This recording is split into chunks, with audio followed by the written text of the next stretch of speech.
السيلز علمني ان انا طول ما انا عندي نوليدج هعرف ابيع. هي الكولد اودينس احنا بنقول عليهم ناس ما تعرفنيش، او ناس هي ما تعرفش البراند اصلا. لو ما يعني لو اشتغلها وما جابتش، لازم تست حاجات تانية ممكن تخليك من صفر تدخل 100,000 واكتر من 100,000 في اليوم. يا مساء الفل. النهارده عندنا حلقة جديدة في ماركتنج كلاس بودكاست، حلقة مهمة جدا علشان بنتكلم فيها على موضوع كل الناس اللي شغالة في الماركتنج وفي الديجيتال ماركتنج والبيزنس اونرز بيكونوا مهتمين بيه، وهو الميديا باينج. الميديا باينج انا بشوفه ان هو العمود الفقري او العصب الاساسي في الديجيتال ماركتنج، وطالما بنتكلم عن الميديا باينج كان لازم يكون موجود معانا في الحلقه حد من الاكسبرتس اللي موجودين في الماركت، وهو دكتور ابانوب عزمي. دكتور ازيك، ايه الاخبار؟ الحمد لله كله كويس. طبعا يعني شكرا ان انت شرفتنا وبجد يعني منورنا، وان شاء الله النهارده نحاول نطلع للناس معلومات فعلا تفيدهم وتفض الاشتباك يعني. اوكي. جاهز؟ يا زي. يلا بينا. دكتور، يعني ممكن بس حضرتك يعني تعرفنا نفسك وبالباك جراوند والستوري الناس مهتمة تسمعها يعني. اوكي. طيب احنا يعني خليني اقول من الجديد على طول. انا شغال في شركة فول تايم جوب، وفي نفس الوقت عندي شركة بتاعتي.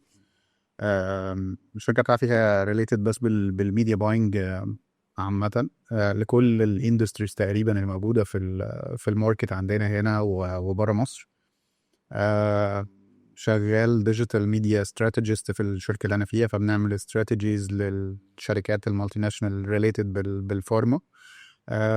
بالنسبة اللي عندنا للشركة برضو تقريبا بنعمل نفس الفكرة اللي هي الاستراتيجيز وميديا باينج استراتيجي تحديدا. آه، بس ده حاليا. قبل كده كنت شغال في السيلز از ميديكال راب في شركة فارما، وقبلها كان عندي بروجكت وانا في الجامعة كده ليه علاقة بالفوتوغرافي، واتعلمت من ساعتها بقى كبروجكت ده ان انا احاول اران ادز ليا يعني ايام 2012 مثلا حاجة كده. بس بعد كده ستيب باي ستيب ابتديت ان انا اخش اكتر في حتة الميديا باينج او الماركتنج عامة. فجوت بروموتد لديجيتال ماركتنج سبيشالست في شركة أدوية. وبعد كده عارف شركات الأدوية شوية بتبقى في شركات منها أو الشركات عامة الصغيرة بتحس إن أنت فاهم اللي هو أنت لازم تشتغل كل حاجة جوه. مم. فبعد كده قال لك إحنا في حد هيمشي ماسك CRM، محتاجين حد بيفهم في الكمبيوتر إن نشغله يعني جوه الحتة دي. بس فمسكت الحتة اللي هي بتاعة CRM واشتغلت على حاجة، أو بقيت ماسك أو تايتل اسمه SFE. SFE ده اللي هو سيلز فورس افكتفنس. بنعمل اناليسز لكل حاجه على في شركه الادويه، سواء بحط مثلا تارجت لدواء، سواء مثلا بحط تارجت لميديكال ريب. بشوف الحاجات بتاعته على CRM، يعني مثلا الكفرج بتاعته عمل ايه ما عملش ايه، الكلام ده كله. اول مثلا الاريا دي مش محققه بسبب الميديكال ريب ده، فناخده نجلده طبعا يعني. او حاجه كده يعني. فهو مور ليس هي اناليسز وليها كفرج وليها فريكونسي وليها كل حاجه بالظبط زي الميديا باينج بالظبط. هي نفس الحاجه مع اختلاف شويه متريكس معين. فده علمني كتير قوي في الاناليسز والحاجات دي. وبعد كده جامبد ميديكال هيد في مستشفى. بعد كده من المستشفى دي اتنقلت للشركه اللي انا فيها حاليا. يعني المستشفى دي بالنسبه لي هو اتعلمت فيها حاجات كتير قوي. كسيستم، السيستم بتاعها مرعب، كان مرعب بالنسبه لي. انا كنت بسمع الحاجات مش فاهم انتوا بتعملوا كده ازاي. فده اتعلمت فيه كتير قوي. بس ده كده الاختصار يعني. صح. آه، انت قلت يعني اتنين فانكشنز مهمين جدا. ما اعرفش دول فرقوا معاك ان انت توصل ان انت تبقى مركز في الميديا باينج، بس انا شايف ان ممكن يبقى ده السبب انك اشتغلت في السيلز مم. واشتغلت في الداتا. اوكي. فانا ساعات بحس ان دي اكتر عنصرين مهمين جدا في الماركتنج. انت شايف ان ده عمل ربط معاك في حتة الميديا باينج؟ يعني ده كده كده يعني. هي الفكره كلها ان انت كداتا انت بتؤمن بحاجه فاليد. يعني مش مجرد ان انت آه، بتبص على حاجة من وجهة نظرك وخلاص. يعني أنا هطلع أقول مثلا، يعني أنا من وقت ما ابتديت في الميديا باينج أو أدخل في الفيلد ده، كل الناس بتتكلم من وجهة نظرها وايه الصح بالنسبه لها هي، صح. مش بالنسبه للبلاتفورم او الارقام او الكلام ده خالص. بالعكس انا شايف ان مثلا ان الارقام هي اللي بتخليني اقدر اتكلم بنولج بحاجات معينه، اقدر احط بيها استراتيجي او اقدر اقول بيها حتى وجهه نظر.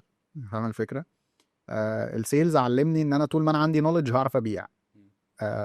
طول الوقت في الكلام، او لما باجي مثلا ادخل ميتنج او لما باجي اتكلم مع حد، هو انا الكلام بتاعي لازم يبقى عباره عن صياغه كلام بالبيع، لان انا كده مش هعرف اقنعه باي حاجه، او مش هقدر اطلع وجهه نظر مثلا معينه او حاجه زي كده. فالكوميونيكيشن بتاعت السيلز علمت كتير قوي ان انا اكواير كلاينتس كتيره. مثلا ممكن الحته دي ممكن شويه ما تبقاش موجوده عند مثلا حد في حته، مثلا انا ابتديت على طول مندمج جدا في الداتا والكلام ده كله، فانا هبقى جوه الداتا بس. هو ده ما ينفعش، انا الداتا لازم اكسبرس الداتا. فسواء بقى بعمل داشبورد اتكلم عليها، اشرح الداتا شكلها عامله ازاي، مش عارفه ايه وكده، فكايند اوف ميكس وماتش ما بين الحاجه وبعضها. فعشان كده الكوميونيكيشن عامه مهم جدا، في حته برضو ان انت تعرف تبيع الداتا بتاعتك، تعرف تبيع وجهه نظرك بالكلام ده كله. طبعا الحتتين دول هم ديفنتلي لازم لاي شخص. طيب هل ال AI هياخد مكان الميديا باير؟ السؤال الكليشيه اللي اي حد بيسأله ده، بس يمكن عايزين نشوفه من منظور تاني شوية. يمكن احكي لك يعني خناقة لسه مؤخرا. انا ببقى قاعد مع تيم الميديا باينج عندي في الشركة، فكنت بتخانق مع الهيد في جزئية ان مش كل حاجة اوتوميتد. احنا ستيل بنشتغل ماركتنج، فما ينفعش ان انا اسيب الكونتنت هو يقراه ويشوف الافضل ايه ويسلكته. ما ينفعش اسيب الاودينس هو اللي يختاره ويسلكته، لان برضه في الاول وفي الاخر الالجوريزمز مش تعرف تفهم الكونتنت بتقول ايه، بتقرا ارقام. اي فانت ايه رايك في الموضوع ده وايه اللي جاي؟ بص خليني اقول لك، هو الاي اي تولز عامه هي موجوده من زمان جدا، بس هي كبرت فجاه او ظهرت في الايرا اللي هي بتاعت ايه ده شات جي بي تي طلع، ده مش عارفه ايه كل الفانكشنز دي. بس هو في الحقيقه ده كان موجود من زمان، ان مثلا عندك تولز بتتربط بالاي بي اي وبتطلع كامبينز لوحدها، وتقعد تقول لك مثلا لو قلت عن الرو اس ده هنقفل الكامبين ومش عارف ايه، وبتحط لها رولز معينه. وده كان موجود من زمان جدا يعني، وبتدفع عليه اكنك بتدفع بالظبط الميديا باير. يعني مثلا يقول لك انت هتصرف كام في الشهر، تاخد البادجت الفلانيه وتصرف. الحاجات دي بتعمل ايه؟ عشان الموضوع يبقى واضح يعني، لازم تجربها علشان تعرف شكلها ماشي ازاي او الداتا بتاعتها او بتشتغل ازاي. هي بتقعد تعمل لك فانل، الفانل ده كولد اودينس مش عارفه ايه، ورم اودينس مش عارفه ايه الكلام ده، بتسلكت التارجت وبتحط الفيجوالز اللي اوريدي معاك، او ان هو يكريت لك فيجوالز بالاي اي من خلال الويب سايت. ودي حاجه ممكن تشتغل، وبنسبه كبيره قوي مش هتفت التارجت اودينس بتاعك، لان انت من غير ما انت تفكر له وتعرف الماركت فيه ايه والحاجات دي كلها، التول دي هي مش انتجريتد بحاجه ليها علاقه بالكونتنت او الماركت ريسيرش، علشان اقول ان الكامبين دي هتبهدل الدنيا وتاخد مكان الميديا باير. هتاخد مكان الميديا باير امتى؟ لما هو اصلا مش عارف شغله، يعني هو عارف ان هو بيكرييت بس، لما تيجي تساله طب الكامبين دي وقعت ليه، مش عارف. طب نحسنها ازاي؟ لا ما اديني كونتنت. طب ما ايه الكونتنت اللي انت عايزه؟ لا مش عارف. فهنا تاخده يعني يروح في حته تانية خالص. لكن في الحقيقه في ماركت ريسيرش، في استراتيجي، في مش عارفه ايه، في لازم تفهم البيرسونا بتاعتك. حتى دلوقتي ميتا عامه دلوقتي لما تيجي تستخدم مثلا فليكسبل ادز او تدخل في الحته دي، تلاقي يقول لك انا ممكن اتيلر بيرسوناز معينه، كابشنز معينه. فانت ايه رايك؟ تسلكت بقى، وده اي اي يعني. هو حتى الاي اي هنا بيقول لك انت ممكن تعمل كذا بيرسونا بالكابشن بتاعك عشان اقدر ان انا اروح للناس مختلفه بانجلز مختلفه. فالتولز اصلا اللي بتكريت هي لسه ما فيهاش الحته دي، اللي هي بتكريت الكامبينز، ما فيهاش حته الكونتنت او الماركت ريسيرش. وساعات انا حاسس ان الاي اي تولز كلها لسه ما عملتش الماتشنج مع الكونتنت العربي بالشكل اللي هو الناس متخيلاه. هو برضو مش هيفهم اللغة اللي بتتقال في فيديو الدكتور بالعربي. اوكي. مش هيفهم الانترست او البيهيفير او الكالتشر بتاعتنا. فانا طبعا يعني فكرة ان الاي اي هو تول هتساوي الناس في حتة في الجزء بتاع السكيلز. اوكي. لكن انا وجهة نظري ان اللي عنده نوليدج واللي عنده استراتيجي هو ده اللي هيفرق، يبقى اللي هيعرف يستخدم الاي اي صح. طيب يمكن انت قلت في النص كده جزء مهم انا شايفه مهم جدا، فكره الكولد اودينس والورم اودينس. ممكن نشرحها للناس اكتر يعني؟ اوكي. بص، هو الكولد اودينس الحته دي بالمناسبه بشرحها في الكورس على طول. طب حته الكولد اودينس. احنا النهارده هنحرق الكورس بس احنا مستعدين يعني الناس. اوكي، هي الكولد اودينس احنا بنقول عليهم ناس ما تعرفنيش، او ناس هي ما تعرفش البراند اصلا. ممكن تكون عارفه البراند من بعيد قوي. دول الكولد اودينس. ودول اللي احنا مثلا بنحط لهم استراتيجي ان هم يطلعوا الاعلانات بتاعتهم تطلع باوبجكتيفز مختلفه زي الاويرنس كامبين، يعني هي بتروح لناس للتوب اوف فانل خالص. بعد كده عندنا الورم اودينس. الورم اودينس دول بيبقوا حاجتين، يا اما عارفين البراند بتاعي يا اما عارفين مشكلتهم فين. زي بالظبط كده جوجل بيقول لك احنا لما تيجي تعمل سيرش، الناس دي بتكتب فعارفه مشكلتها، فالناس دي بتبقى هاي انتنت ان هم تو كونفيرت. فعشان كده جوجل بيقول لك السيلز كامبين بتاعته بتاعت السيرش بتكونفيرت كويس قوي. ليه؟ علشان الناس دي عارفه مشكلتها فين وبتدور عليه. صح. نفس الفكره في ميتا. هو في الماركتنج كله الورم اودينس هو ناس عارفه مشكلتها يا اما عارفه البراند بتاعه. حلو كده. طيب الهوت اودينس دول هم خلاص ناس بقوا كاستمرز عندك اوريدي. بس وبعد كده بتقدر ان انت تعمل لهم مثلا بقى لويالتي بروجرام، تعمل لهم وات ايفر ريتارجتنج. زود الريتنشن بتاعهم يعني. بالظبط. طول ما انت عندك الناس دي اوريدي اكزيستنج خلاص، يعني واي نوت. فهي دي الفكره كلها من الاودينسز دي.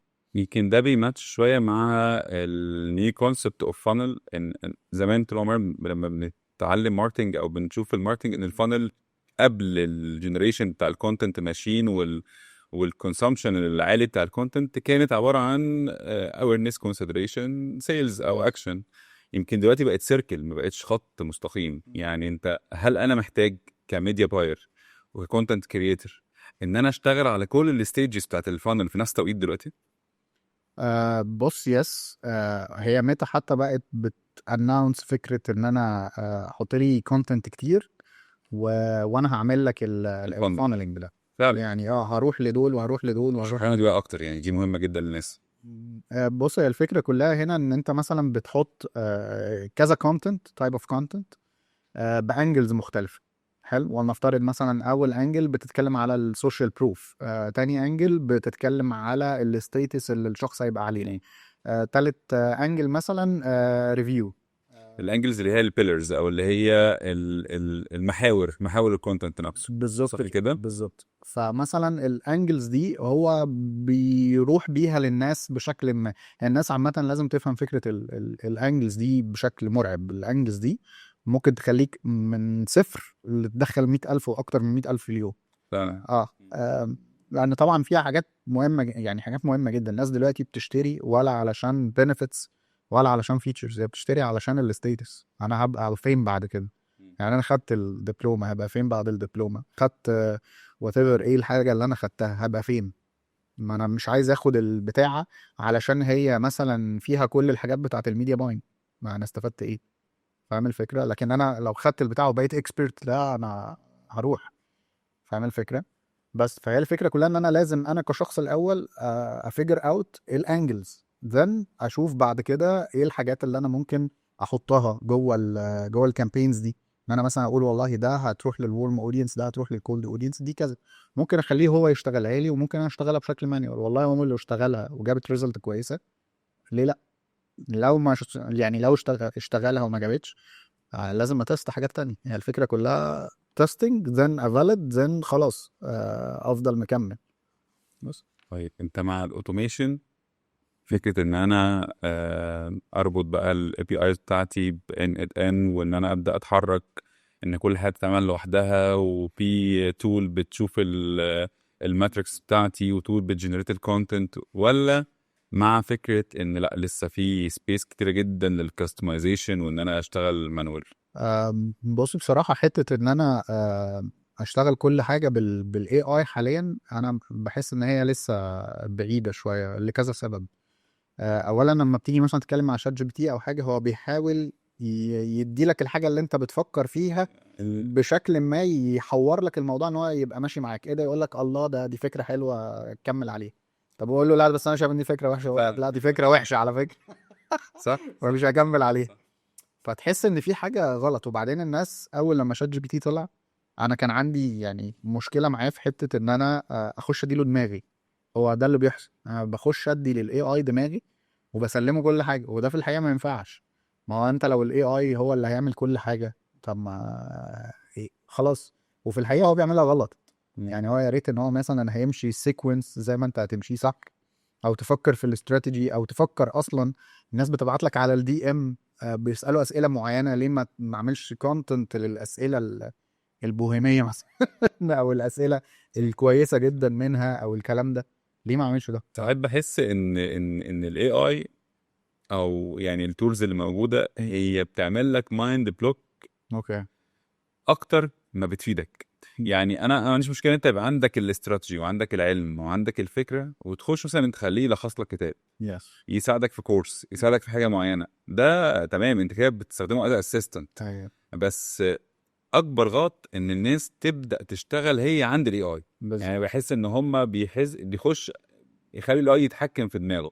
فده انا شايفه اصلا هيبقى يعني حاجه كبيره جدا الفتره اللي جايه، ان الناس هيبقى عندها مايند بلوك، لان هي قافله نفسها جوه محيط الشات جي بي تي او ايا كان التول.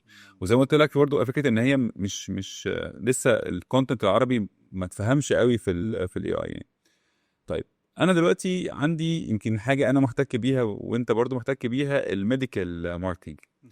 وده على قد ما هو حاجه بسيطه، على قد ما هو حاجه معقده. معقده ك سياسات للادز نفسها، او في الميديا باينج بلوك حاجه كتير جدا. سنسيتيف ان انت بتقول معلومات طبيه، معقده ان هي ملهاش ستابيليتي. بس انا دلوقتي لو انا دكتور مم. ومحتاج اعمل ميديا باينج بلان صغيره ليا، هل لازم اكون اكسبرت في الميديا باينج وحد فاهم قوي في الاد بريزنس وكده، ولا في ممكن هاك من الهاكس اللي انت كنت بتديها لنا زمان يعني، او بتقولها لنا زمان؟ ايه الهاك اللي انا ممكن اعمله كدكتور في الجزء بتاع الميديا باينج؟ اوكي. بص، هو الموضوع سيمبلي جدا جدا. انا مثلا دلوقتي لو لسه ببدا فروم سكراتش، ودكتور عايز يطلع على السوشيال ميديا او كده، حلو ان هو يعمل كونتنت. الكونتنت ده لازم يبقى من ال يعني حاجات انسايتس من البيشنتس اصلا اوريدي اللي بتجيله. يتفرج على كونتنت اكتر، ويبتدي يشوف، يحاول ان هو يفجر اوت طريقه يتكلم بيها معينه تكون بتوصل للناس بشكل اسرع، حتى لو هو حاسس ان هو مش هيقول الانفورميشن كلها، لان ساعات الدكاتره لازم توصل الانفورميشن كلها بشكل ما. حلو. فبحس ان ده مش هو ده دلوقتي. يعني الريلز في الاول وفي الاخر احنا مش بنتعلم منها كل حاجه، او الناس مش تعرف منها كل حاجه. فانا مهتم ان الناس تجيلي وتسأل. حلو. فطبعا فكرة ان انا اوصل المعلومة بشكل ما سريع وسهل، وما يبقاش الموضوع يعني في معلومات كبيرة قوي على الناس، تكون موجود بشكل بسيط. بعد كده ليه علاقة بالميديا باينج. ليه علاقة بالميديا باينج ان انا ممكن اعمل حتى من على الانستجرام ان انا اشغل مسجز كامبين، واشوف الريسبونس بتاعها. لما لقيتش نتيجة منها بقفلها، بشتغل تاني على كونتنت ونفس الفكرة، وهكذا، وافضل اكرر واعمل نفس الموضوع. بس وانس ان انا لقيت الريزلتس ابتدت تشتغل معايا، معنى كده ان انا الناس اللي ابتدت كانت بتشوفني قبل كده، الموضوع ابتدى يسمع معايا. ده الدكتور الفلاني بقى موجود، ده بيعمل كذا وبيعمل كذا وبيعمل كذا.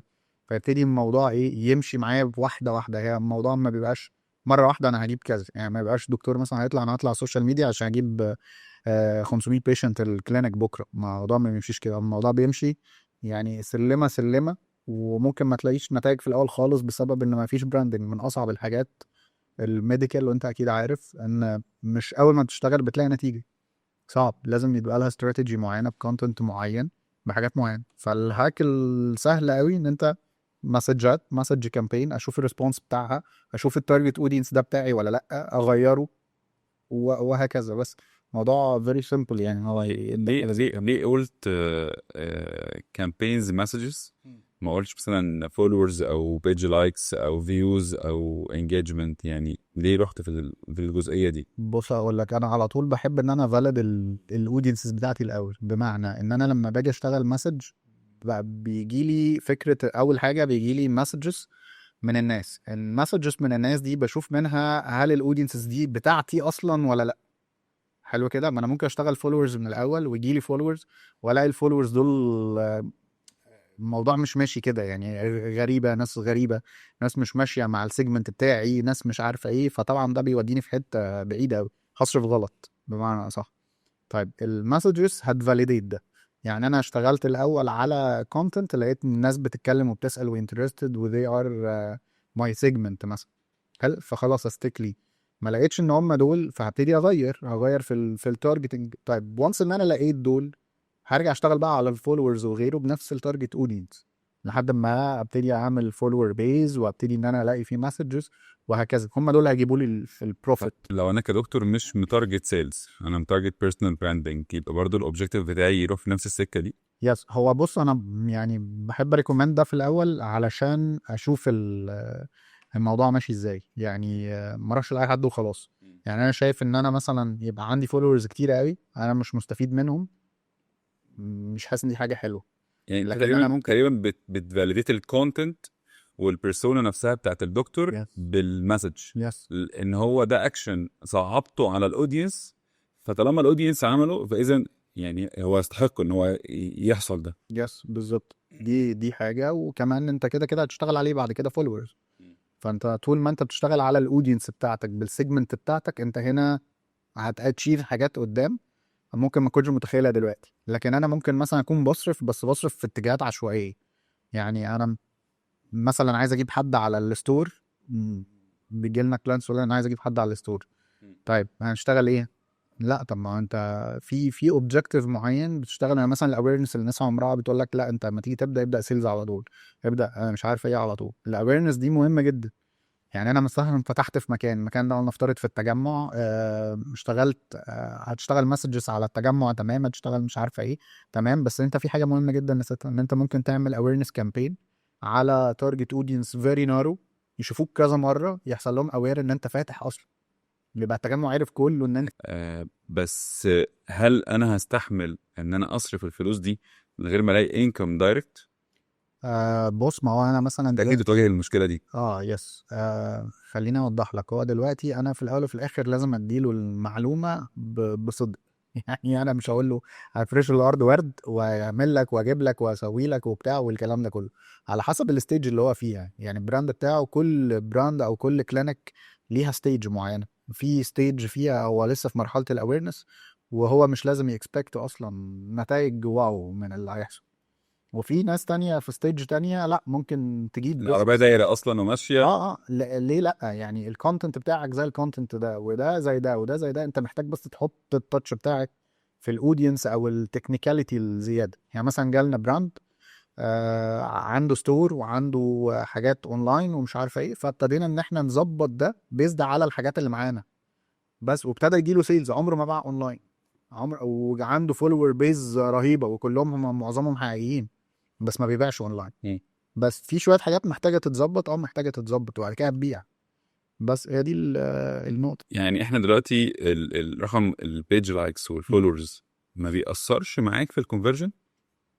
بص، يأثر في الكونفرجن وانس ان انت كبرت وكل حاجه، بس ان هم يكونوا فعلا السيجمنت بتاعك. يعني ممكن تلاقي ناس عندها ملايين بس مش عارفه تعمل قصدي كونفرجن اقول لك يعني بشكل ده مرعب. بالنسبه للشخص الكولد اللي جاي يشتري منك وما يعرفكش، مش بالنسبه له بروف. بروف حلو. بس خلي بالك برضو، انت كده كده لسه في الاول، فانت يا تبنيها صح ويجي لك النمبر اوف الفولورز اللي انت عايزها من السيجمنت الصح، احسن من ان انت تبقى بتصرف، ولما تطلع للسيجمنت الصح يخش يلاقي ناس غريبة عندك، فاهم؟ او ما يحسش ان هو ده الكوميونتي بتاعه مثلا، او انت تبقى بتصرف وتزهق من الصرف تقول لا السوشيال ميديا مش شغالة. فليها فاكتورز كتير قوي. هل ممكن اشتغل اويرنس وسيلز في نفس التوقيت؟ ازاي بقى؟ يفضل جدا. يعني اول حاجه، انت كده كده زي ما قلنا في الاول، فكره الكولد اودينس والورم اودينس والحاجات دي. ممكن اشتغل اويرنس بنسميها هايبريد كامبين. يعني الاويرنس كامبين تبقى زي السيلز كامبين، ويحصل اويرنس للناس. السيلز كامبين بتشتغل ازاي؟ بتشتغل على الناس الباتوم اوف فانل، الناس اللي بتشتري دلوقتي. الاويرنس كامبين بتشتغل ازاي؟ بتطلع للتوب اوف فانل، فانا مسكت اللي فوق ومسكت اللي تحت. طيب انا عايز اشغل الاويرنس زي السيلز، بعلي فريكونسي بطريقه معينه، بشغل عايز الالجوريثم. اشتغل السيلز زي الاويرنس. بشغل الاويرنس زي السيلز، فبخلي الالجوريزم نفسه يشتغل كأن الاويرنس دي بتاعه سيلز، وتلاقي الكوست بير لينك كليك في الاويرنس زي بتاعه السيلز. كل حاجه تقريبا تيبيكال، بس ارخص كتير ان انت تطلع للناس بشكل كثيف. وتلاقي ناس بتكليك، فتلاقي ناس دي دخلت بقت مور اوير، بعدها بشهر تلاقي السيلز بتعلى، تلاقي الموضوع دخل في حتة تانية، تلاقي دخلت ناس جديدة الفندق. بنفس الكونتنت؟ ممكن نفس الكونتنت، يس، ده بالعكس، ده يبقى كويس جدا لو بنفس الكونتنت. يعني انت عملت زي فكرة بالظبط المسجز، انت عملت فيريفاي للناس دي خلاص انها بتكونفيرت من الكونتنت ده. طيب لما تيجي مثلا شغلت السيلز ولقيتهم بيكونفيرتوا من الكونتنت ده، تعمل اويرنس بنفس الكونتنت، ممكن تلاقي فيه conversions على فكرة من وده بيأكد فكرة ان هو الفانل دلوقتي ما بقتش ستيبس، يعني ممكن تعمل في ريل واحد كل الفانل. عادي، اوكي. ممكن تعمل كده جدا. طيب انا دلوقتي كسمول بزنس، هو سامعنا دلوقتي وكلامكم زي الفل وجميل جدا. طيب انا استحمل قد ايه وقت؟ وهل انا اصلا في هاكس معينه ممكن زي ما احنا قلنا مثلا نشتغل اويرنس سيلز مع في نفس الوقت؟ هل انا محتاج ميديا باير، ولا ممكن انا مثلا وجهه نظري انا كاحمد سيف دايما بشوف ان لو انت سمول بزنس ولسه بادئ، فكل جنيه انت اولى بيه. اوكي. فممكن تاخد بيزكس او تاخد اجزاء من كل حاجه وتشتغلها انت ايه رايك في الموضوع ده؟ وازاي ممكن يعمل ميديا باينج بلان صغيره كده على قده يقدر يشتغلها بنفسه؟ اوكي. بص، هو انا بريكومند ده جدا، يعني ان هو يشتغل بايديه، على الاقل هيعرف الارقام رايحه فين جايه منين، يفهم اكتر عن الاندستري. بعد كده عندنا مثلا حته هو يشوف مثلا شغال كويس او لا. هو في عندنا فرايتيز كتيره، يعني ممكن الميديا باينج نفسها مش شرط انها تشتغل كما بيقول الكتاب مره واحده. يعني انت ممكن يكون عندك مشاكل في البيزنس اصلا، بس فانت لازم تفيريفاي. اول حاجه لازم تفيريفاي از سمول بزنس البرايسنج بتاعك بالنسبه للماركت، هل هو فعلا تمام ولا مش تمام. دي اول نقطه. طيب لو لقيته تمام هتلاقيك بتبيع من الميديا باينج كامبين بتاعتك.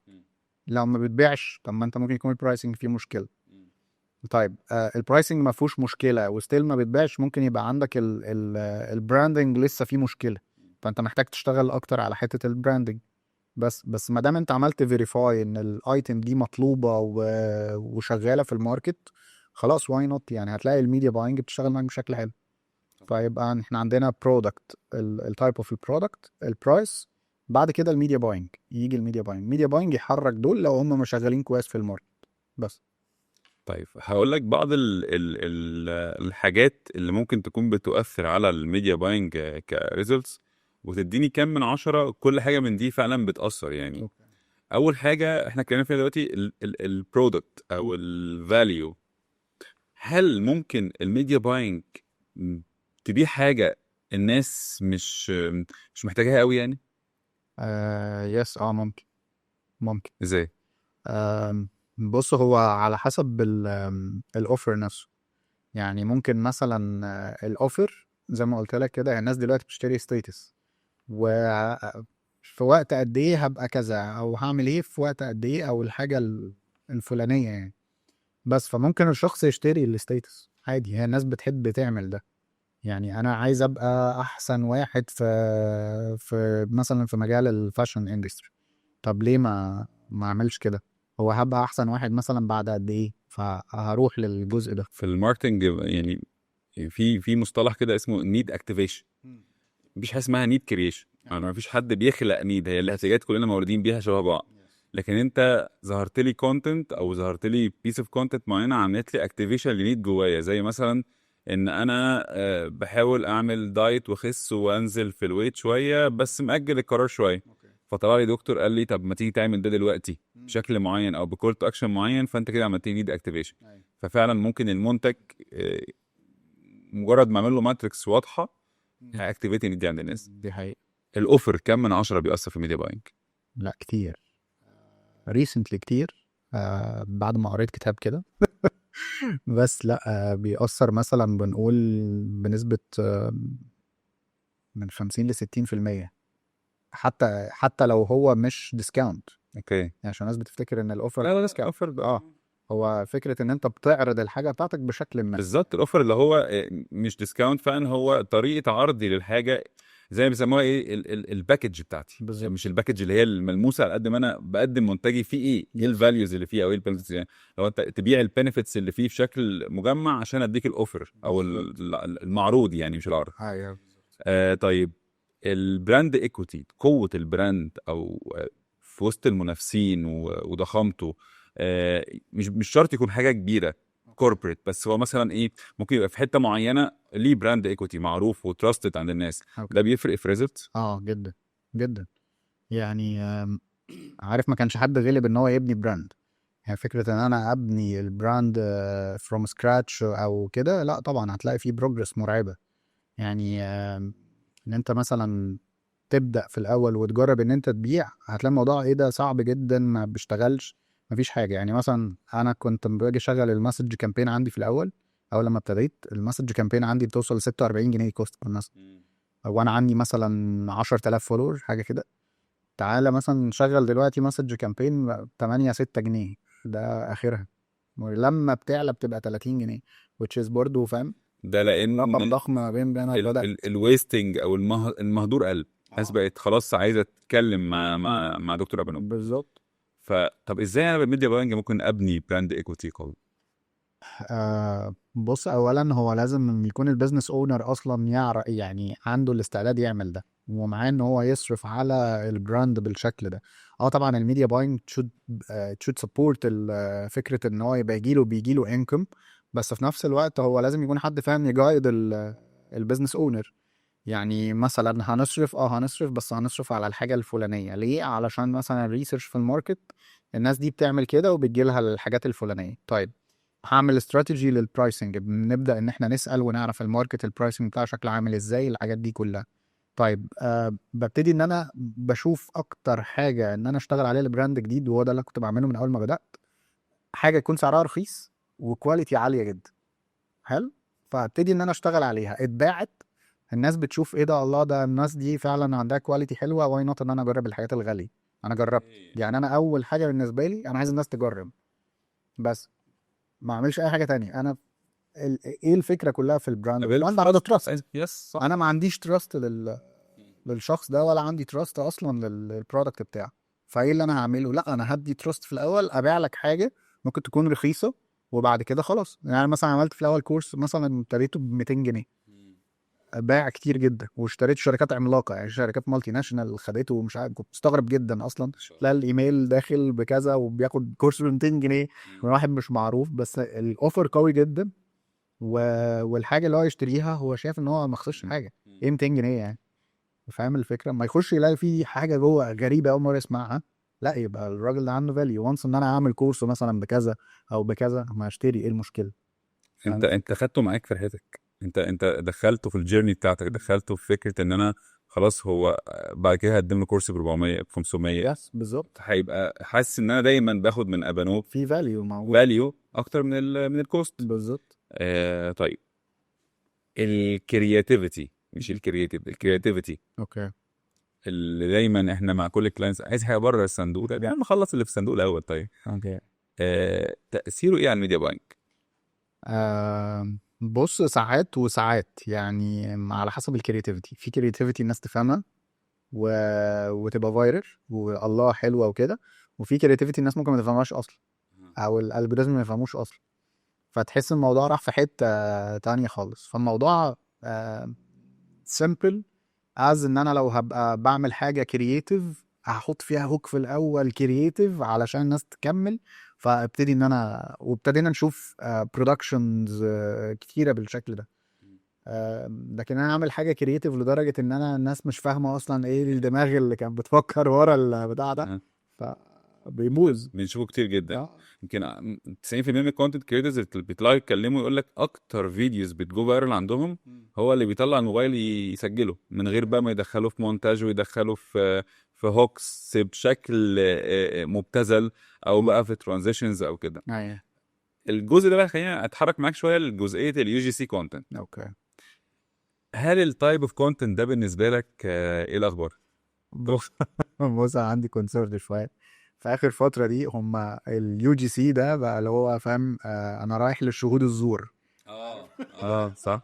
فاللي هو فاهم، تحس ان هم كلهم متجمعين في حته، يلا عشان نشهد شهاده زور. هي اقول لك حاجه، انا يو جي سي اصلا كنت بدرسه في الكليه من 2014. اوكي. مش ده، ايوه. هو اليو جي سي طلع علشان الكاستمر بتاعك ايوه يعمل لك كونتنت يس عن رياليتي، عن تجربه حقيقيه فور ريورد. ايوه ده المفروض. ده المفروض دلوقتي. انما دلوقتي بقى في شركات تطلع تقول لك زي ما انت قلت كده قهوه شهادة الذوق. وفعلا انا بحتك بشركات تيجي تقول لك انا هقول لك ان انا عملت عندك السوليوشن بس انا ما عملتوش. ايوه بس للاسف احنا الماركتنج دايما بيبقى فيه حاجات مجبرين عليها. هل ده انت استخدمته في الكونتنت عندك في الميديا باينج ولا بتستخدم حاجات تانية بديلة ليه؟ والله لا بنستخدمه بس ما بيجيبش حاجه يعني. فعلا. يعني هو انت مثلا من كتر ما الناس عملت يو جي سي كونتنت، وبالذات كمان الناس اللي هي مش معروفه، يعني هو خلاص اي حد يطلع قدام الكاميرا اللي احنا كنا بنسبورت ده جدا في الاول. لا الناس دي ما فيش اي كونفرجنز منها، الموضوع ضايع. الا لو احنا هنقول الكرييتورز او اللي هم المايكرو انفلونسرز او الماكرو انفلونسرز، لا بيجيبوا ستيل، بيجيبوا الناس اللي ليها تراست، اوكي. الناس اللي هي ما بترضاش تاخد اي حاجه، اللي هم ليهم تراست في الماركت شكله عامل ازاي الكلام ده كله. لا دول بيشتغلوا حلو جدا كمان. ابانوب معلش انا عايز اتكلم في الجزئيه دي بالتفاصيل شويه. خلينا نقسم دلوقتي الجزء بتاع السوشيال بروفز او الجزء بتاع الريفيوز زي ما بيقولوا لتستيمونيالز اوكي كلاينتس حقيقيين، ماشي. وميجا انفلونسرز وميجا بلوجرز ومايكرو ويو جي سي. اوكي ايفالويت كل شريحه من دي في الميديا بايك. اوكي. بص انا اليو جي سي دلوقتي حاليا لا، يعني الناس بقت مستحيل. فاهمه ها؟ خلاص يعني الناس بقت عارفه، الناس عارفه الناس فكره. بقت عارفه ولا الالجوريزمز بقت عارفه؟ تفرق. لا بص هي الالجوريزم كده كده هتسبورت وات ايفر ايه اللي هيتحط. ليه؟ يعني لان انا عايزك تعلن عندي، انا مش عايز اسيبك تجري التيك توك وتروح لجوجل وتعمل الكلام ده. انا بالعكس انا عايز اعمل لك سبورت، بس انت والله اديتني الكونتنت الغلط والناس مش عاجبها الكونتنت، فادفع يا باشا. ايش انا بقى هجيب لك اودينس غلط اه وهجيب لك ما مش حاسب ساعتك. يعني كده كده انا حاسب. ما بالظبط. انت خدت الركنه هتحاسب. بالظبط هو بيبيع لك الناس على انها البرودكت وانت بتشتريهم. والله البرودكت خيش وما مش اشترياش، بتاعتي. ماليش دعوه، ادفع بقى عليهم، لان انت كده من كتر ما ظهرت الاعلان الناس هتزهق وتسيب البلاتفورم وتمشي. اوكي. فهو بيحد من انتشار الاعلان، دي حاجه يعلي لك السي في ام جدا، يبوظ لك اعلاناتك تماما، والناس تانية تلاقيها شغاله حلو. فاليو جي سي لا هو ما بيجيبش حاجه يعني، الا للناس اللي هم الكرييتورز او الانفلونسرز التراستد، زي ما قلت تراستد. وفي انفلونسرز سمعتهم ساءت فما فده بقاش. يضم على جي سي. فده ده احنا نضم جدا كمان. فالموضوع راح في حته تانية، فاللي هو طب ما مش هي دي الشغلانه يعني. اوكي. بس الميجا انفلونسرز يمكن انا شايف ان ده بيبقى مهم جدا في البراندنج اكتر من السيلز. يس ده مهم جدا، فكره الاكسبوجر دي مهمه جدا. يعني زي ما بنقول كده ان احنا انتروديوس حاجه في الماركت، لازم الناس دي تكون موجوده علشان البروباجندا والكلام ده كله. وتوسع الفانل. يس لان انا بالنسبه لي لما اكون بالظبط. متشايف من حد عنده مليون و2 مليون و3 مليون هو جاب لي كولد اودينس بسهوله يعني. يس الريل تستيمونيالز. اوكي.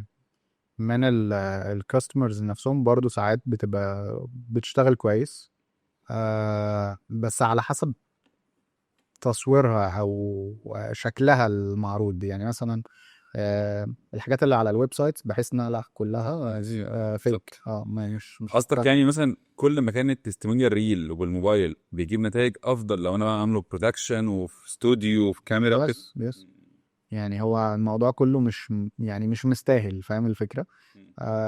انا مثلا ككلاينت بعت لي فويس نوت وبتاع، بعت لي سكرين شوت بتاع ايه، خد ايه نحط ده بس. لكن مش فكره بقى انا اقعد اعمل لها الديزاين والمش عارفه ايه الميديكال مثلا لو دكتور وعايز مثلا دكتور جراحات سمنه مثلا وعايز يجيب تستيمونيال حد خس حقيقي جابه عنده في العياده او في استوديو وصور معاه، ده يبقى افكتيف اكتر ولا ان الشخص يطلع من بيته بالموبايل بكاميرا كويسه بموبايله بالاضاءه يعني انه بيس اوف كونتنت من دول هيشتغل كويس معاك في الميديا بقى؟ بص بحس ان هو ممكن يطلع عادي من بيته يتكلم وبتاع، وممكن مثلا بعد العمليه عادي زي في دكاتره كتيره. بس الدكاتره دي اوريدي عندها كويس. عندها بيز مرعبه كمان. ف... وهو ده اللي بيعمله على طول، فبيطلع يتكلم مع البيشنت وبتاع ومش عارفه ايه ويوري لك البيشنت مبسوط قد ايه من العمليات اللي بيعملها. اوكي. ف لو يعني هي هتفرق برضو في كل ستيج للاسف، هي كل حاجه ليها عارف الخلطه بتاعتها لوحدها يعني. صح. اكتر حاجه بواجهها في الميديا باينج دايما لما بحط استراتيجي، ان اللي بيشتغل النهارده ممكن ما يشتغلش بكره، واللي اشتغل بكره ممكن ما يكونش احسن حاجه امبارح، والدنيا فيري دايناميك. بتواجهوا ده ازاي؟ بص كمان ريسنتلي الموضوع ده بقى مرعب بعد فكره الابديتس اللي حصل يعني في 25 والابديتس والكلام ده كله. تلاقي الكامبين شغاله حلوه قوي، فجاه تلاقي الكامبين وقع. بس الكامبين وقعت مش ككوست، هي تلاقي مثلا لو انت شغال يا شيرز وقفت. في مسج مثلا كامبين، المسج كامبين تلاقي فجأة نفس الكوست بير مسج، وتلاقي في دروب في الكونفرجنز. طب يا جماعة ده ايه اللي حصل؟ حصل اكسبانشن، وده بيحصل لوحده تماما. ان هو بيروح لاودينس غير بتاعتي، وبيحصل ده بسبب ممكن يكون كونتنت ساتوريشن من الماركت، وفي نفس الوقت هو مش عارف يقلل لك الكوست على الاودينسز بتوعك، فبيعمل اكسبانشن يروح لاودينسز تانية، فبيحصل ايه؟ الكونفرجنز تبوظ، بس الكوست واحده.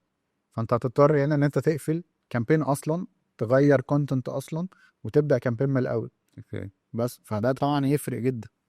لو غيرت الاد اكونت بيفرق معايا الموضوع؟ بص اقول لك.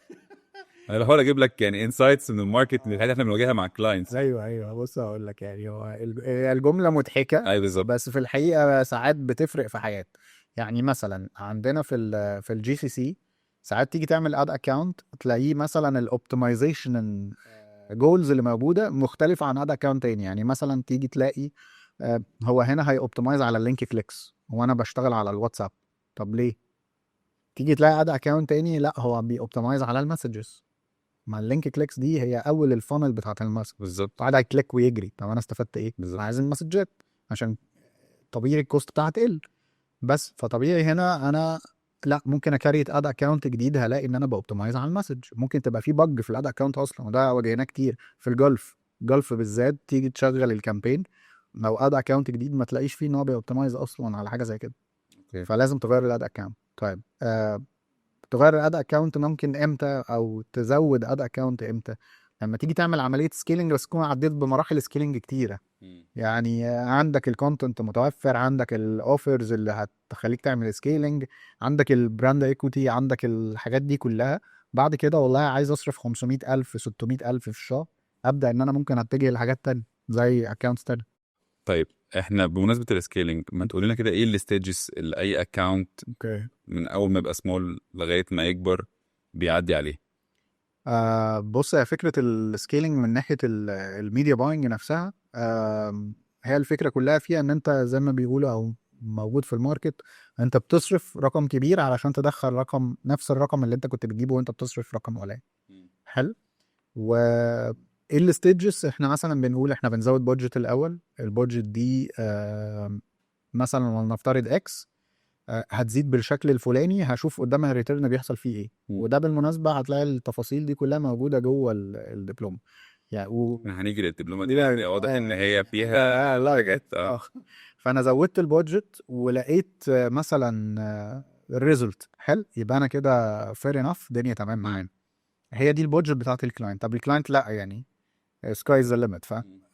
طيب انا دلوقتي عملت ده اول ستيب، وزودت البادجت على الكونتنت اللي موجود. ما انا لازم الحق نفسي نعمل حاجه اسمها دايناميك تيستنج، شوف الفيجوالز اللي بتشتغل كويس تاني اتست حاجات تانية عشان اقدر اطلعها فوق واصرف عليها اكتر. فانا ابتدي ان انا اعمل سكيلينج بالانجلز المختلفه.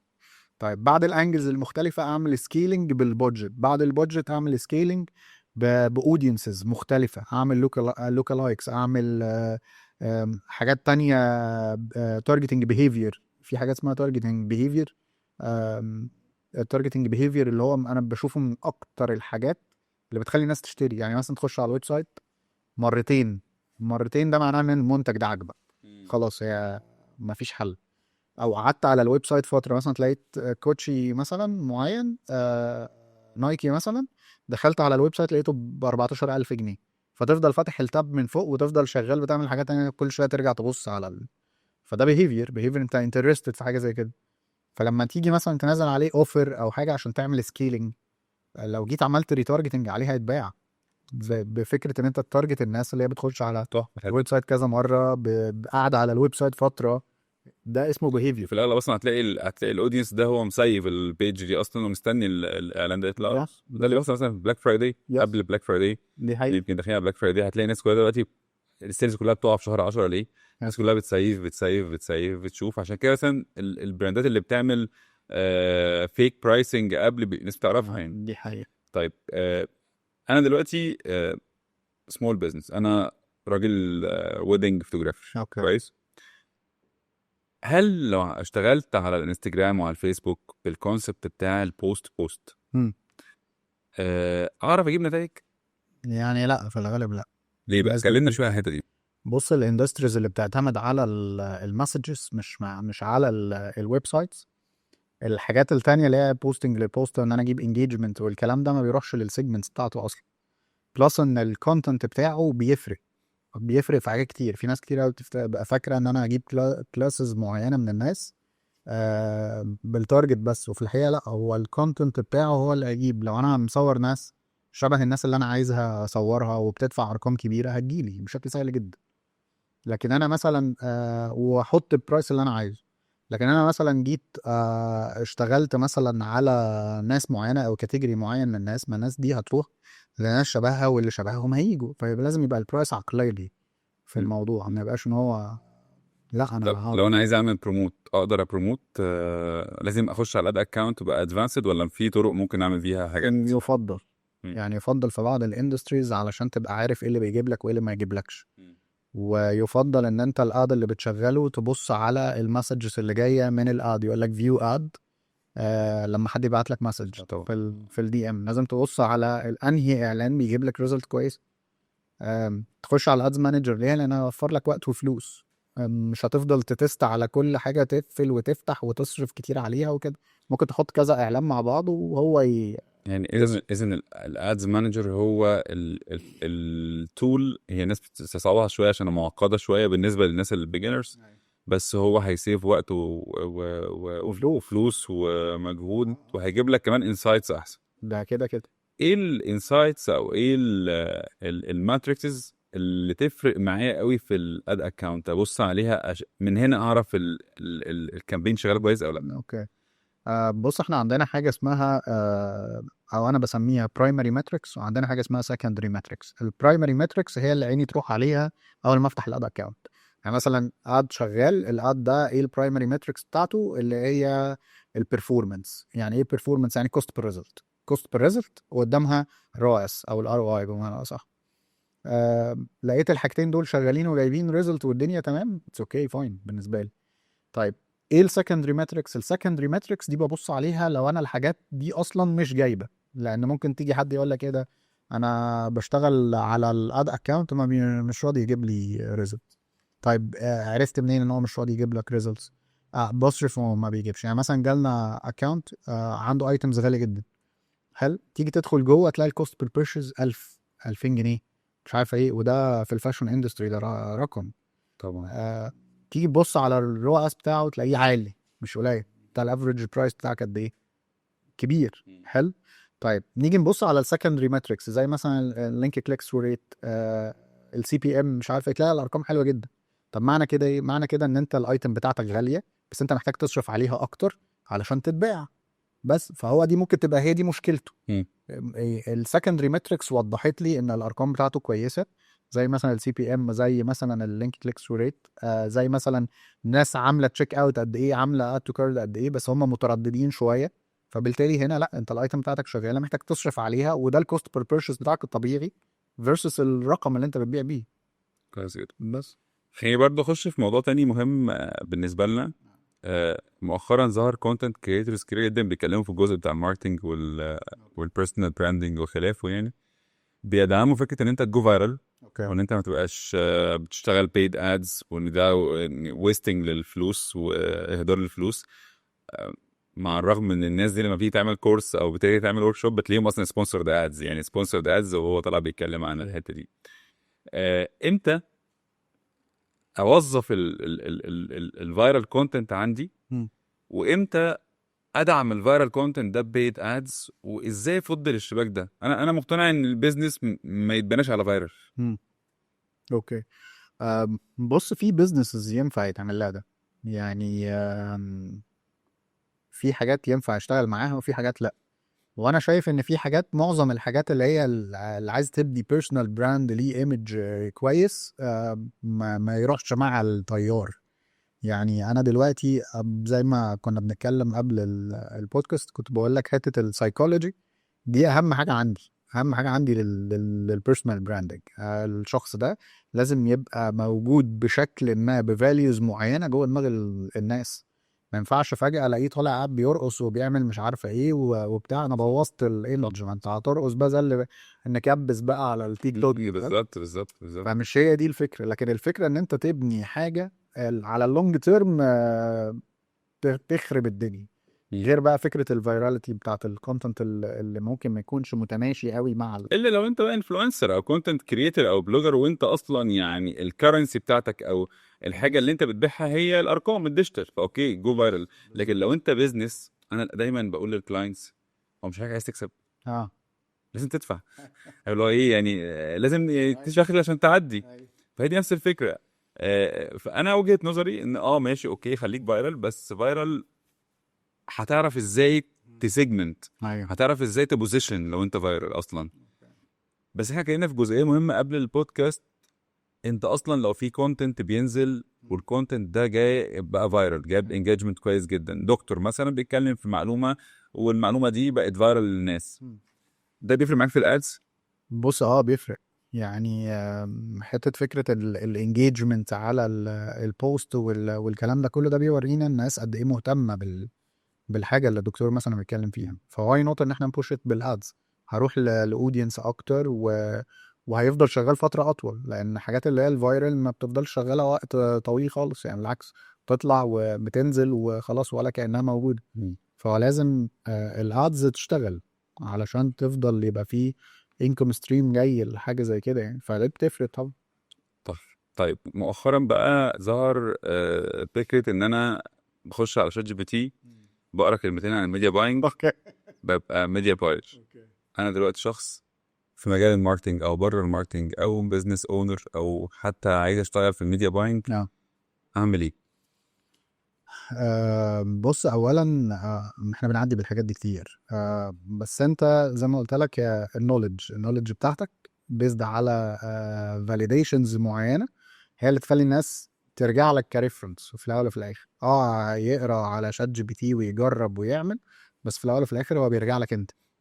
حلو. فدي نقطه مهمه، ان انا يكون عندي نولج قويه جدا. غير كده خلاص، ما انا مش هعرف ارد شات جي بي تي تعالى نجرب. فاهم الفكرة؟ بس هنيجي نجرب وانا متأكد بنسبة 90 99% ان الحاجة دي مش هتشتغل كده، او مش هتشتغل بالشكل ده. او خلي بالك برضو هو ما تحصلش كده، صح؟ ايوه يعني اللي ايه والحاجات دي، هو الموضوع لو سهل كده ما هيعملوا الكامبين. صح. فاهم؟ خلاص يعني ما نقعد في البيت. بس فالموضوع ما بيمشيش كده طب خالص. انت عامل اونلاين كورس او اونلاين دبلومه، انا شايفها بصراحه قويه جدا.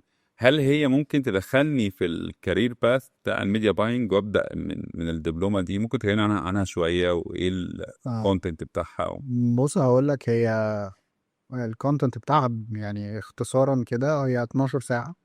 ال 12 ساعة دي فيها كل حاجة ريليتد بماركتنج. اصلا 12 ساعه ريكوردد كورس ده سكور يعني يعني اونلاين. 12 ساعه دي على ما سامع الناس في الاوفلاين كورس تمام، بس ان انت اصلا اكبر كورس على يوديمي مثلا ممكن تلاقيه 3 ساعات مثلا. يس، هي الفكرة كلها ان انا كنت بعمل حاجات ميني، وبعد كده ابتديت ان انا ادخلهم كلهم في هيكل، بحيث ان الناس سيكونس. تستفاد تستفادوا اكتر. فالفكرة كلها منه ان انا بدي المعلومة تو ذا بوينت جدا. هو بالعكس، هو ما فيهوش حشر، بس العدد الساعات هو مط شوية علشان الموضوع يبقى اسهل، مش اكتر من كده يعني.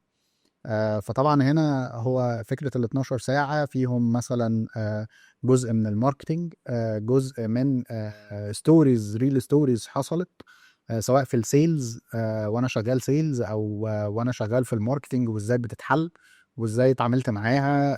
بعد كده عندنا ماركتينج سايكولوجي، بارت ماركتينج سايكولوجي ليه الناس بتشتري بسرعة اصلا اونلاين. فانت بيبقى عندك فكرة النو هاو، ايه الحاجات اللي ينفع تشتغل كديجيتال بعد كده. ما بيبقاش مجرد ان هو تكنيكاليتيز بس. بعد كده بنخش بقى في التكنيكاليتيز، الكرييشن ده طبيعي، حاجه فروم سكراتش عشان الناس كلها تقدر تفهمها. وبعد كده بننط لحاجه اسمها ultimate audiences. ultimate audiences دي هي الاودينسز اللي بتجيب لك نتائج دلوقتي، متقسمين كهوت وورم والكلام ده كله. وبعد كده عندنا حته السكيلينج استراتيجيز او التكنيكاليتيز اللي موجوده، لان انا عايز اسكيل بالشكل الفلاني، هسكيل بكونتنت، هسكيل باوفر، هسكيل باودينس، هسكيل تكنيكاليتيز معينه، زياده البادجت، الكلام ده كله. كل دي الحاجات دي كلها بلايف كيسز. يعني تلاقي مثلا براند ده شغال بالحاجات الفلانيه البادجت دي، بنزودها، نيجي نشوف الريزلتس المره اللي بعدها في السيشن اللي بعدها شكلها عامله ازاي. فبيبقى كل حاجه لايف يعني. هو ده اكتر حاجه تقريبا ممكن الواحد يستفيد بيها يعني. انا كسمول بزنس اونر او كميديم بزنس اونر، لو خدت الدبلومه دي اقدر امانج الميديا باينج اه بتاعتي جدا صح؟ جدا مم. يعني. ولو انا ميديا باير او انا عايز ابقى ميديا باير حلو. اقدر. يس، لو انت عايز تبقى ميديا باير برضو فيها، هو الموضوع ماشي جراديولي. في معايا بزنس اونرز كتير قوي حضروا، وميديا بايرز وبزنس اونرز اشتغلوا لوحدهم، ولدرجه ان هم اشتغلوا لوحدهم والدنيا كانت كويسه، رجعوا اشتغلوا معايا كشركه. فده بالنسبه لي انا شايفه ان هو سكسس للدبلومه بشكل مرعب. هو هيتكلم معاك نفس اللغه فهو مرتاح. بالظبط، وفاهم يعني، فاهم ايه اللي بيحصل والدنيا ماشيه ازاي. بعد كده مثلا لو ميديا باير، لا ميديا بايرز هيبقى فاهمين ازاي يعملوا اناليسز، ازاي الحاجه بتتكريت، ازاي ان انا افكر اصلا. يعني فكره تديله الفكر ان هو يعمل الحاجه الفلانيه، هي دي اهم اصلا من اي حاجه. ليه في ندره في الميديا بايرز في الماركت اصلا؟ آه، بص، هو زي ما قلت لك، هي الفكره مش فكره يعني ندره، بالعكس في ناس بتبقى شاطره جدا. بتكلم على الكواليتي مش اه، بتكلم على الكوانتيتي. ما بالظبط، هي الكواليتي بسبب ان احنا بنحب الكلام يعني. اتكلم كتير بس ريزلت قد تكون عادية، دخان كتير مفيش من غير كفته. كفتة، عادية. فاهم الفكرة؟ لكن انا لو طلعت وقلت الحاجات اللي انا عادي، اللي هي موجودة وبنشوفها وبنعمل. لا بلاش تختار العجله من جديد، العلم موجود بالظبط. والاستراكشر موجوده. بالظبط. طيب ازاي ممكن اخد الدبلومه دي؟ بص، هي موجودة على الويب سايت. أي حد بيقدر يخش يعمل بيرشز ليها، وبيبقى فيه زي سبورت تحت الكورس، بيقدر يكتب اي سؤال هو عايزه بيترد عليه على الويب سايت، او ان هو بيبعت ثرو الدي ام، والتيم عندنا بيرد على كل الاسئله اللي هي بتبقى موجوده. ولو في حاجه معينه كومبليكيتد قوي، انا بدخل ارد برضه وبشرح له الموضوع يعني هل معاه. هل بيحصل ابديت على الكونتنت بيزد اون المتغيرات اللي بتحصل في الماركت؟ بص، بيحصل ابديتس. هو الدبلومه كنت بديها من سنه، فهي متغيره بشكل كبير قوي. فالحاجات اللي موجوده عليها هي الاستراتيجيز اللي بتشتغل لحد يومنا هذا، يعني الحاجات اللي بتشتغل لحد دلوقتي. وبلاننج ان احنا ممكن نحط فيها حاجه، او ان هي ممكن تزيد في شكل كورس، ميني كورس، وتطلع للناس اللي هي هي. ميديا باينج ولا ميتا ادز؟ هي ميتا ادز. اوكي. ميتا ادز، وفيها بارت من جوجل. يعني بنعمل كامبين اسمها كامبين، هي انا مسميها ميجا كامبين. الميجا كامبين دي بتربط الاودينسز بتاعت ميتا بتاعت جوجل، فيبان ان البراند ده عامل صارف ارقام ضخمه، بس في الحقيقه ولا بيصرف اي حاجه. يعني بيبقى صارف ارقام طفيفه جدا، بس في الحقيقه تلاقيك انت على كل الويب سايتس، على اليوتيوب، على ميتا، يطلع من ميتا يخش على يوتيوب يلاقيك، يطلع من يوتيوب يدخل على ويب سايت يلاقيك. فهي حلوه قوي في كده، في حته الاويرنس بالذات او البراندنج بالذات. طيب احنا يعتبر خلصنا بس في الاخر كده حابب ان انك تقول لنا رؤيتك للماركت الديجيتال عموما او الديجيتال سين في مصر وكل الخليج 5 سنين اللي جايين، انت شايف الدنيا رايحه فين؟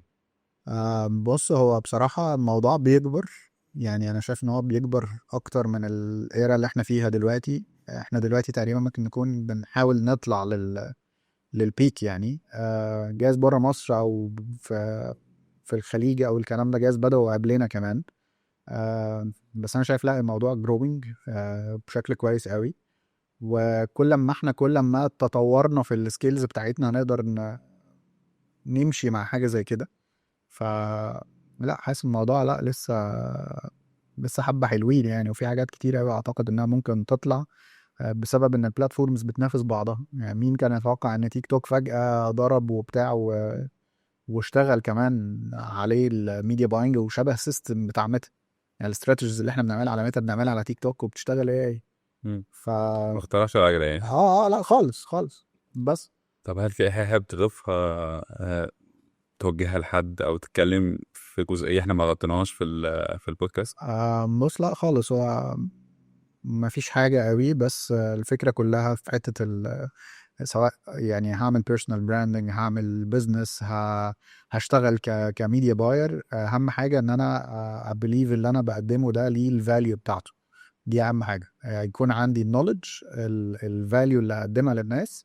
ده من اهم الحاجات اللي انا ممكن اكون بقدمها، ويبقى عندي البليف ان انا هوصل بعد كده الحاجة الفلانية يعني. بس أنا دكتور أبو نوب، أنا أصلا يعني من الناس اللي اتعلمت منك من الكونتنت بتاعك بجد والله. استفدت كتير جدا منك، والنهارده اتشرفت بمعرفتك واتشرفت بيك كنت مستمتع جدا بالحلقة. ان شاء الله يعني لو الناس حابه ان احنا نبقى في حاجات معينه نتكلم فيها، ان شاء الله نبقى نقدم لهم ده حتى لو لايف مثلا أو حاجه موجوده فيرتشوالي. اتشرفت بيك وشكرا جدا لوقتك ولمجهودك، وان شاء الله يبقى في لقاءات تانية. شكرا جدا. ميرسي جدا، ميرسي جدا يا دكتور. شكرا.